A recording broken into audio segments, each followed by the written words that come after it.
everybody, welcome back to the channel. This is your host Prickly Hedgehog. Thanks for tuning in again for another DCS video on news and information. I hope this video finds you well. Now yesterday I was very fortunate to take part in a Facebook live stream event, just tuning in and watching some wonderful celebrations involving the 50th anniversary of the Tomcat. Now it featured a large number of people associated with the aircraft over its long career, primarily of course pilots and Rios, but we also had some other people as well that have filmed the Tomcat, photographed it, and just generally been involved with the aircraft, like I said, over its long and illustrious career with the American Navy. Now during part of that live stream we also got to fire some questions at Heatblur. One of the developers was on board as well, Alexander Student-Kirchner, and there were some good questions that were put to him, and I thought I'd extract some of the best questions because I think they're ones that I know that a lot of you have asked. I know that a lot of you that own the Tomcat are probably interested in, and generally speaking there's general interest in Heatblur's products, which are of course very good and highly regarded in the game. So here are the highlights from that in no particular order. And of course I should mention too that the Fights On website, which put this Facebook Live event together, I will put it in a description below for you to find that website. I believe that it was recorded and you can still go back and review it yourself if you're interested, but you will need to sign up for it. So again, here we go. Let's look at these questions that were fired at Alexander yesterday. One of the big ones that always comes up, of course, is whether or not there's going to be a D version of the Tomcat. And the short answer is no.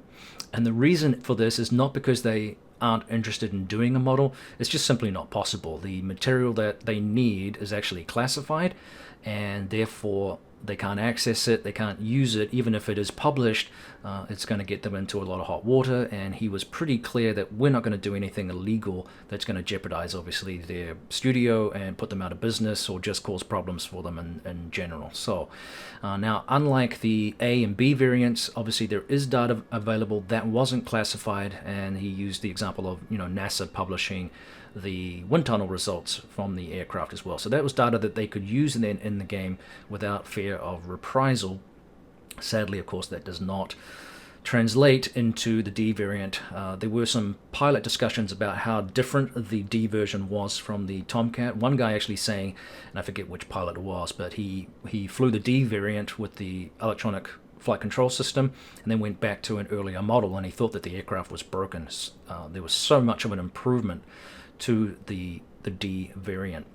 But I don't want to focus on that too much because it's just going to get people depressed as to why we can't have the D. But it was just an interesting thought. But generally speaking, still, the even with the A and B variants, the aircraft was well praised by the pilots, and there was a lot of affection for this aircraft. So we're very lucky that Heatblur has put this together and accurately modeled it for us. Now, upcoming projects. Well, one caveat, of course, was that they stressed, Alexander said, they will not be embarking on new projects until they have completed work on the A and B variants. This is because, in fairness, people have paid for the product and they want to get it out so that, that it's complete, and so that people are satisfied with what they have purchased, and it wouldn't be fair to go in and start doing new stuff until orders have basically been fulfilled.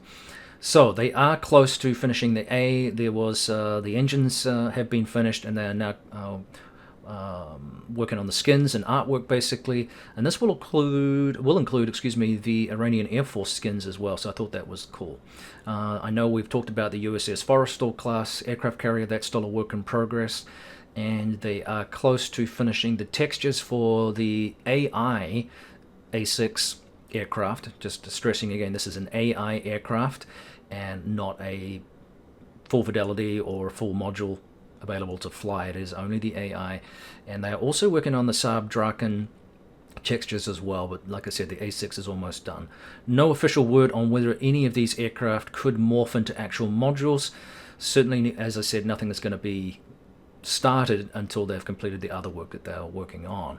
And if you wondered, there was a good question here about how long it takes. If you wondered how long they had spent on the F-14, he said, 4.5 years. The aircraft, in fact, a little bit longer than that. The aircraft has, in-game, over 700,000 polygons. So that's why it looks so damn good, especially if you crank up the graphics. If you have a system that can handle that, the aircraft looks absolutely phenomenal. And I think most of the shots that you're seeing with my videos of the F-14, that's not even what I see in game. That's a scaled down version, remember, and plus it's put onto YouTube too, and there's a little bit of compression stuff that goes on, so you're not really seeing a fully accurate representation of how cool it looks in game. Just bear that in mind. Now, they are work in progress also on campaigns right now. Woohoo! Can't wait to see some campaigns. That's really going to beef up the playability of the module in the game as well. So that's going to be cool.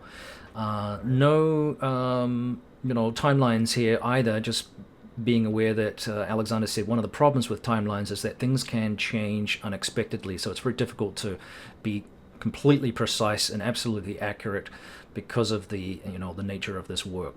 So Lantern and Jester interface is still a work in progress. A lot of this comes up, and there was also a discussion about the AI pilot, also known as Iceman, with players jumping back into the Rio work to do some Lantern stuff. There was a discussion about maybe allowing him to have a little bit more realism, being able to do a kind of circle overhead type thing while players were locking up their Lantern targets and stuff like that. So that was something that they apparently hadn't really thought too much about in terms of what that would entail. And again, some tweaks being considered there for Iceman. Now, this is another one that came up which I thought was cool. We know that there are some AI planes in the game that do a TARPS mission. Now, basically, there isn't, apparently, according to Alexander, a lot of functionality for TARPS roles in DCS World as it stands right now. Not to say that this couldn't change. So, if you're not familiar with TARPS, that is the Tactical Airborne Reconnaissance Pod System. And squadrons that were tasked with that particular role were known as Peeping Toms, funnily enough.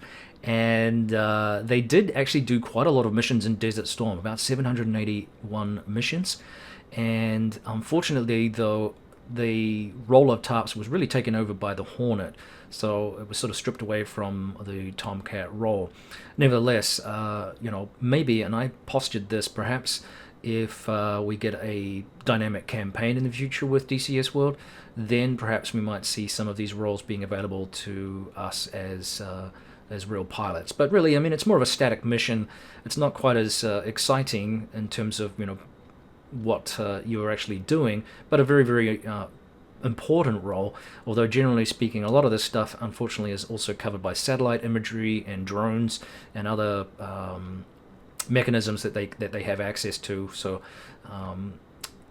airborne reconnaissance is not quite what it used to be because of the change in technology that we have these days. Nevertheless, it still could be inserted in without much difficulty, I think, and perhaps is still something that people are obviously interested in, and still has a function in real world as well. Sometimes you need to just be able to get up close and take actual photos. So all right, so like I said, maybe we'll see that, maybe we won't. We'll just see what happens. Now, the last big piece of news here is that there will be a free trial version for the F-14B. So if you don't own it, that is coming up after their own, or at least Eagle Dynamics, has completed their own sale and trial period. So that ends on the 19th, and then of course on the 20th, remember that we do have the supercarrier release, and thanks to Big Newey, one of the spokespeople for Eagle Dynamics, coming onto my channel the other day and confirming that it will be the 20th. Again, fingers crossed that nothing happens. Looks like it's going to be that date, and that is very, very exciting. And obviously, with the supercarrier release, if you don't own an F-14B and you want to try out the Tomcat on the supercarrier, it does work on the supercarrier as well, which is really, really exciting. The hookup is slightly different. It does function a little bit different. But basically, yeah, you can launch and land the Tomcat from the supercarrier, which I think is a huge bonus and very, very exciting. So we really right now have a lot of exciting things going on in DCS World, and a lot of things going on for Heatblur, and I'm very, very excited to see the A variant coming up here shortly, and some of these other aircraft as well that they have talked about as AI and other bits and pieces that we should see. So keep the questions coming, and keep the good stuff flowing. This is stuff that I hope we can feed back to Heatblur as well.